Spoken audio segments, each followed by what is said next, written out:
PLED, PECFD, AFP, POZ, NPED, PECFD, EDFCCA, PFLO. 3 taon nang hindi nakikita ni Michael ang kanyang pamilya. Nabulag siya dahil sa katarata.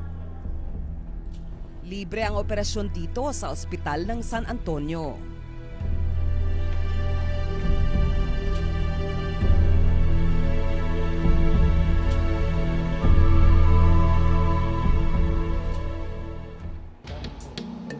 Pangilan niya. May pamamaraan kung paano sipsipin yung katarata. Dinudurog muna isa-isa.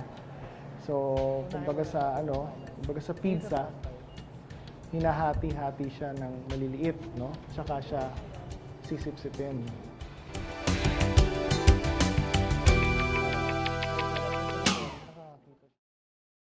Agosto 2014 ang simula ni Doc Elmer ang libreng check-up at operasyon sa mata. Sa Antipolo ay may klinika si Doc Elmer. Tuwing Martes siya dumadayo sa Nueva Ecija. Taga San Antonio, Nueva Ecija, ang mga magulang ni Doc Elmer. May kaya ang kanilang pamilya. Engineer ang tatay niya. Napagtapos ng pag-aaral ng kanyang ama ang ilang kapuspalad ng San Antonio. Mula nang maging doktor, panata na niya ang tumulong sa mga pasyenteng walang pambayad. Gumawa kami ng paraan na makalapit sa mga foundation para bigyan kami ng tulong at pahiramin kami ng gamit. 15,000 piso pataas ang kailangan sa operasyon sa mata. Hindi pa kasama ang gasto sa gamot at ang bayad sa doktor. Si Doc Elmer ang unang natutuwa tuwing may napapagaling siyang pasyente. Ayun, nakikita mo na yung nilalakad mo. Oo. Ninibago ka. Sanay ka nung inakakay. Siyempre, masaya dahil meron kang isang taong natulungan, no? Yan ang mga bagay na hindi mapapantayan ng kahit anuman, no? Material mabagay o anuman, hindi mababayaran ang ligaya na binibigay mo. Itong pag-o-offer sa akin ng libre ay malaking tulong po para sa aming mga nangangailangan ng paningin.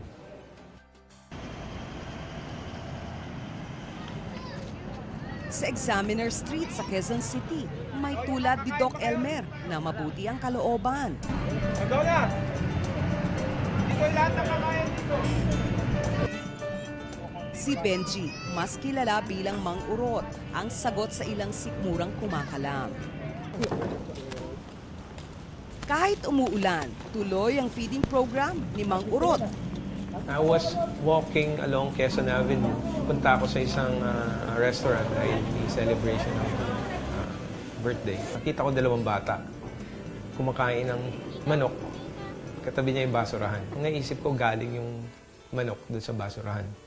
So naisip ko, maaawa lang ako, that's the end of it. Naawa lang ako. So I decided na to do something kahit anong maliit na bagay.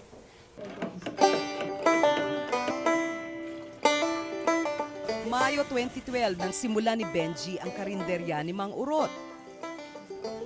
Dati ay sa call center siya nagtatrabaho. During my teens, medyo nag-succeed sa negosyo yung parents ko. So medyo well off. Relatively rich. But nung nagkasakit yung father ko, bedridden siya for 4 years. Yun, yung finances bumagsak. Oh, walang content sa inyo ha, baka makita sa TV. Sa labas ng isang pribadong opisina sa Quezon Avenue sila naglalatag ng lamesa. Pritong manok, afritada, longganisa, ang ilan sa mga inihahain nila. Sa likod ha, pag nakuha. 3 beses sa isang linggo nila itong ginagawa. Sa amin kasi, basta sinet up ko yung table, it doesn't matter. May reliyon ka, may Diyos ka, o kahit saan ka naniniwala, mayaman ka, mahirap ka, gutom, basta gutom ka. Pwede kang kumain hanggat may pagkain kami. Bali, kahit Walang sidla ng tuwa ng mga nakakakain ng libre. Parang malaking injustice na maraming nagugutom. Dahil sa atin, personally for me, napakayaman ng bayan eh. Bakit kailangan may Pilipinong magutom? Bukod sa pagkain, namimigay rin kung minsan ng kumot at iba pang gamit si Mang Urot. Ang kabutihan ni Mang Urot pinag-uusapan sa social media. Kaya naman kung dati ang miyembro ng pamilya lang ang kasama sa pagpapakain, ngayon may mga volunteers na. Nag-tie up yung isang organization which is I Volunteer. So may mga tumatawag, gustong tumulong. So yung iba sa kanila talaga hindi ko sila kilala. But because they want to do something good, I can provide them a place to do that. Ngayon nabubuhayan ako ng loob na marami pa palang tao na mabubuti yung kalooban. Nakatanggap na rin ng donasyon si Mang Urot mula sa mga kaibigan at ibang tao. Umaabot sa 5 hanggang 6,000 piso ang kadalasang natatanggap ni Mang Urot galing sa donasyon. Dahil dito, nakapagbigay na rin siya ng school supplies, tsinelas at iba pang gamit. Ako kasi I do believe you don't have to be rich to help the poor. Sa akin, you just have to have the heart. In any small way you can, or we can help another human being. There is always someone who is poorer than us. Para kay Mang Urot, kahit sino pwedeng tumulong. Let's say, may maliit lang ang sweldo mo. If you can allocate 150 pesos a month for charity, magbili ka ng crackers, siguro mga 40 to 50 pieces, maglagay ka ng 3 piraso sa bag mo every day. So, pag mga may madadaanan kang gutom, pwede kang magbigay ng paisa-isang balot ng cracker.